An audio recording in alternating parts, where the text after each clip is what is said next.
Hey guys, welcome back to my channel. My name is Lara Savage, and if you're new here, please do well to subscribe to the channel so that you can get notified whenever I post any amazing video like this. In this video, I'm going to show you guys how to make a no side seam kimono. So this kimono is going to have no side seams, and with this I'm going to also add a chain back and drawstring to the side, and it also has pockets. So guys, you're going to be getting all this goodness in this particular video. Let's get into it, guys.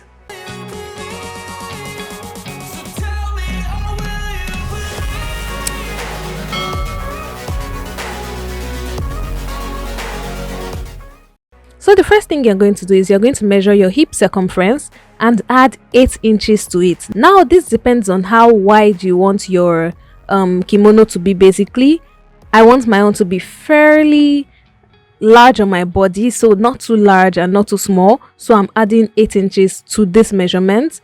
So that means once I divide it by 4, each compartment will have 2 inches added to it basically. So that's what I've cut out right here. Now you're going to fold your fabric into 2. So you're going to fold it into 2, wrong sides facing each other, right sides facing each other. It doesn't really matter because you're not going to really draw any lines on the fabric. So fold it right sides facing together or wrong sides facing, and then you're now going to fold it again. So just like I'm doing right here, you're going to fold it again. So you're going to have the open edges on one side, and the other side is going to be, the closed edges. So the folded edges are going to be on the other side. Now guys, can you see the folded edges are on the top of this screen right here? They are the other side. Then the open edges are on this side, which is where I'm going to be working on my neckline from. So guys, what you're now going to do is you're going to go to this neckline side, so this part, and you're going to measure 3 inches inwards and then go down by 1.5 inches. Then you're going to create that neckline curve that we always do. So 3 inches by 1.5 inches, curve it, and then we're now going to go to the armhole side, so the part where you have the 2 folded corners. So I just want to do like my shoulder slope. So at that spot, I'm just going to mark 1 inch downwards, and that will be my shoulder slope. I'm just going to rule that line right there, and then for the armhole, I want like a little bit of a curve. So I'm just going to curve it just a little bit. So I'm going to measure how wide I want my armhole to be. So I'm using 10 inches. So from that shoulder slope, I'm going to measure 10 inches downwards, and then I'm going to mark it right there. Then I'm going to take my curved ruler and I'm going to just use it to curve, just a slight curve, guys, slight curve.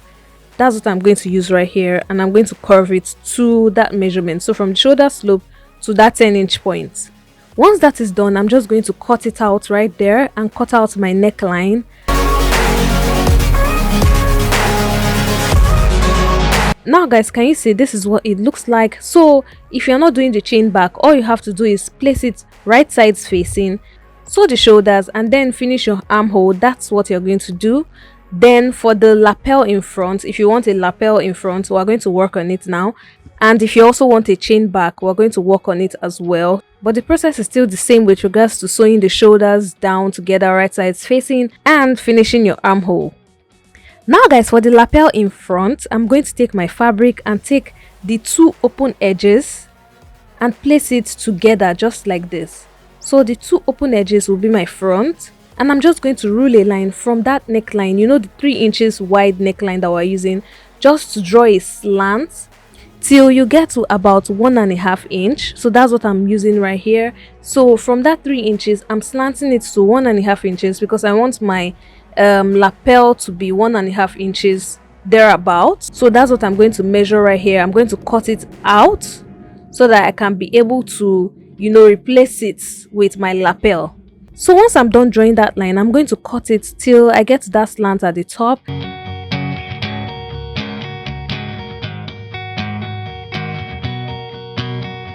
And then I'm going to take the folded back. So because we're doing a chain back, we're going to take the folded back and place it like this, aligning the neckline. Then I'm going to draw a straight line from the 3 inches width on the neckline down to the end. So 3 inches from the neck to the end. So that's what you're going to draw, and then I'm going to cut it out right there. So I'm cutting out that. It's going to be 6 inches basically. I'm going to cut it out.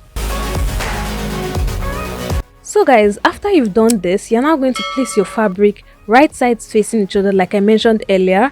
Right sides facing, sew the shoulders and finish the armhole. So you're sewing the shoulders and finishing your armhole, and then once you're done, this is what it's going to look like. Can you see I've finished my armhole right here, and I've sewn the shoulder seams as well. And then I'm now going to have 2 separate pieces. So guys, for the lapel in front, I have this fabric. So the fabric I cut out from the back, remember the 6 inches, I cut it into 2, which gave me 3 inches and 3 inches. I now took one of the pieces, and then I ironed on the 2 edges just like a bias tape. I ironed on the 2 edges about 1/4 inch in on both sides. Then I now folded it again, wrong sides facing, then ironed it at the center. So can you guys see what it looks like? This is what it looks like right here. So to get the total length of this particular fabric, you're going to measure what you have along the front right there. So whatever you have there, you're going to times it by 2, and then add that 6 inches we removed from the neckline. So remember the 6 inches, add it to it, and then cut out a long strip. Now guys, to start pinning this lapel, I'm going to fold my strip into 2 and then look for the center. And now at the center, I'm now going to measure 3 inches on both sides. So on this fold at the center, we're measuring 3 inches on both sides to make up for the neckline, because your kimono has to have a neck, right? So you're going to measure 3 inches on both sides. And then on that marked 3-inch point, you're going to place that marked part exactly on the shoulder seam. So you're going to place it in between that lapel piece. So pin it right there, then take the second 3-inch points that you marked on the other side, and then pin it as well on the second shoulder seam. So just like I'm doing right here, do exactly what I'm doing.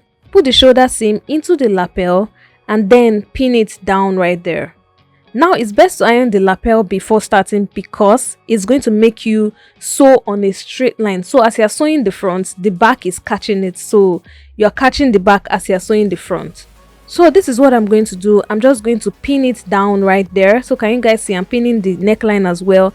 Then I'm now going to sandwich, I'm going to place the front open edges into this lapel. So the way I did the shoulder, I'm just going to continue placing it into it. Can you guys see? Place it into it and pin it. It's always good to pin your fabric down when it comes to this kind of sewing. So place it inside, pin it down, and do it all around the front. Now guys, for the back, you're going to finish the edges using 1/4 inch seam allowance. Fold it twice. So as little as you can, just sew it, fold it twice at the back. So you're basically finishing the edges before adding our loops. So remember our loops that we're going to use to add our chain? That's what we're going to do. Just sew it at the back so that it's going to be neat for you to, start working on your loops. So right here I've sewn mine, and this is what it looks like. It's neat already. So I'm going to take one of my loops. This is just bias tape folded into 2. So each of them is about 2 inches long. So you're going to fold it into 2. So it's going to be like 1 inch in total. So just fold it into 2 and then place it on the back. So to get where to place this first loop, we're going to measure about 2.5 inches down from the neckline, and then you're going to place your loop right there. Then to put the loop on the other side, you're going to look for the corresponding part. So it has to be equal, so the same.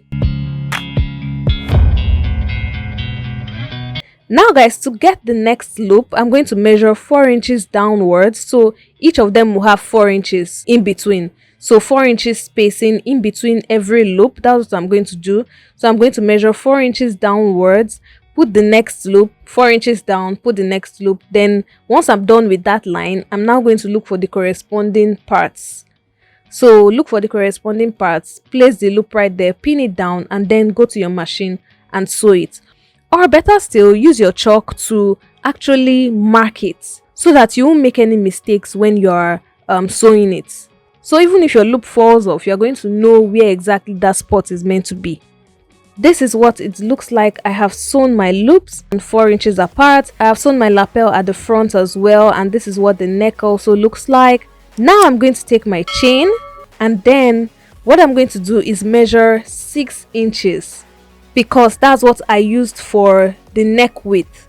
So remember, 3 inches on both sides makes it 6 inches. Now guys, since my chain is 6 inches, I'm going to count how many rings are on each chain. So you know the chain has like circles. So I'm going to count how many circles are there. If it's 10, the next one that I'm going to use is going to be 11, the next one 12, 13, 14, 15, 16, 17, 18, 19. So the last one is going to be 19 loops basically. So those rings are going to be 19 for the last one, and the first one is going to be 10. So depending on how many are there for 6 inches, that's what you're going to use. So what I'm going to do is I'm going to take my scissors. It's always easier to open it with scissors, and open it at that spacing, then fix it into my loops. Now guys, the best way to do this is actually through loops, because you can decide to change, you can decide to change it from these chains, just remove the chains and change it to something else. So if you sew it to the fabric, if you sew your chains to the fabric, you might not be able to change it later on because it's going to be stressful and everything. So it's always better to use loops. So once I'm done with placing the first one, I'm going to place the next one.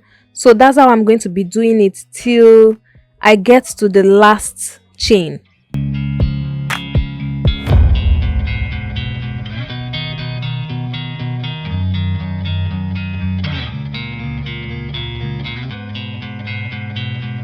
Now guys, once I'm done with that, I'm going to move to the drawstring side. So what I'm going to do is I'm going to fold my fabric right sides facing, just like I'm doing right here. So right sides facing on the side seam, so along the armhole side. So you're going to fold it right sides facing. So I'm going to take a fabric that is 2 inches wide, fold the fabric right sides facing, sew it using about 1/4 inch sewing allowance, and then turn it inside out. So just like I've done right here. That's why it's clean on both sides, and I'll be using 16 inches for this. So 2 pieces of 16 inches of this length of fabric. Now guys, I'm going to go to my kimono and measure 15 inches. So from about 1 inch from the hem, I'm going to measure 15 inches upwards. So now I'm going to mark that 15 inches at the top. So from the beginning of the 15 inches to the end, so at the 0 mark to 15 inches, I'm going to mark it. And then I'm going to open up my fabric, knowing that this is the center at this point. And here I'm just cutting out the 16 inches that I want to use. So what I'm going to do is I'm going to fold 1/2 inch at this spot right here at the top. So I'm going to fold it inwards by 1/2 inch and place it on those 2 points. So 1/2 inch on this side, I'm going to fold it and pin it down right here. And then on the other side, I'm going to fold it in by 1/2 inch again, and then pin it down right there. So at those 2 points where I marked, I'm going to fold it by 1/2 inch before pinning it down on that part. So can you guys see what it looks like? I have pinned it, and this is what you should have. Now we're going to now sew it down on 3 spots. So one at the center, one on the left, and one on the right. So like I said again, one at the center, the left, and the right. So with that, you're going to have 3 sewn stitches.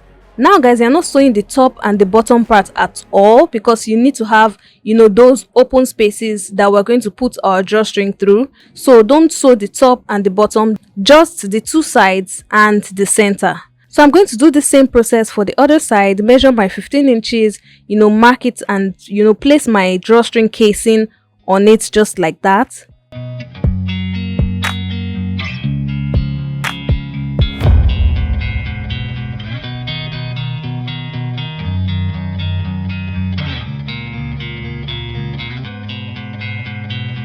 Now guys, once I've sewn the casing, this is what it's going to look like. Can you guys see there are 2 spaces at the top and at the bottom where I'm going to put my drawstring through?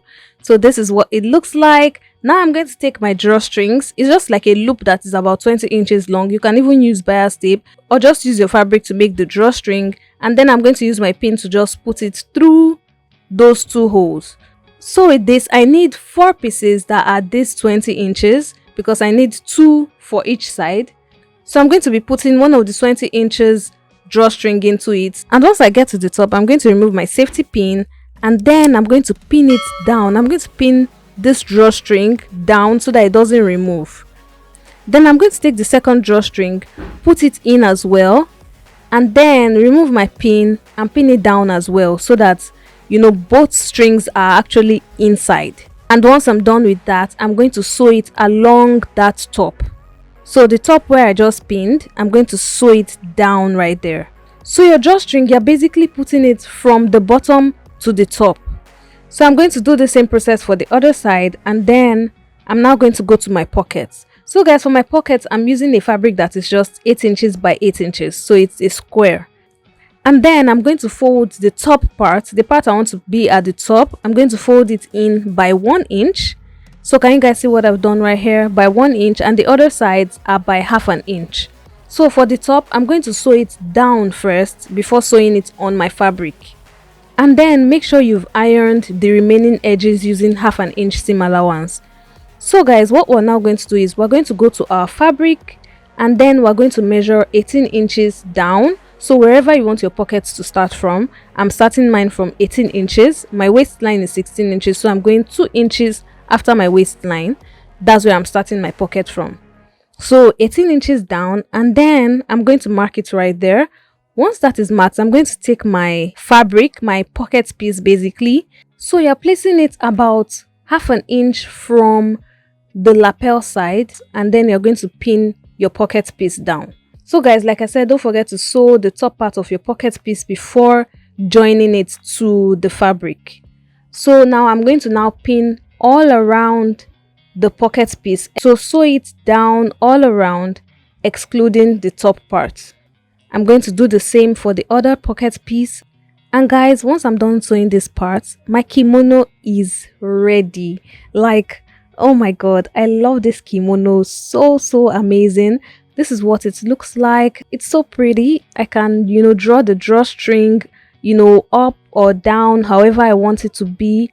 I can just wear it however I want. My pocket is there. My chain back is there. I actually love how this turned out. And guys, look at it. I have added my label. Oh my god, this is amazing. Perfection right here. Perfection right here. And guys, that's all I have for this tutorial. I hope you guys enjoyed it. I hope you guys try it out. It's really easy. I tried to explain it in a very beginner friendly way so that you guys can understand, everything, how it works and all that. And if you try it out, please don't forget to tag me on Instagram at Lara Savage Creations. I'm always ready to showcase your work with all my growing followers. Also, don't forget to subscribe, like this video, share within and outside your circle, comment in the comment section. What do you guys think about this video? What else would you like to see? I would love to work with your ideas. And until my next video, do have yourself a wonderful morning, noon or night wherever you are. It's still your favorite content creator and fashion entrepreneur, Lara Savage, signing out.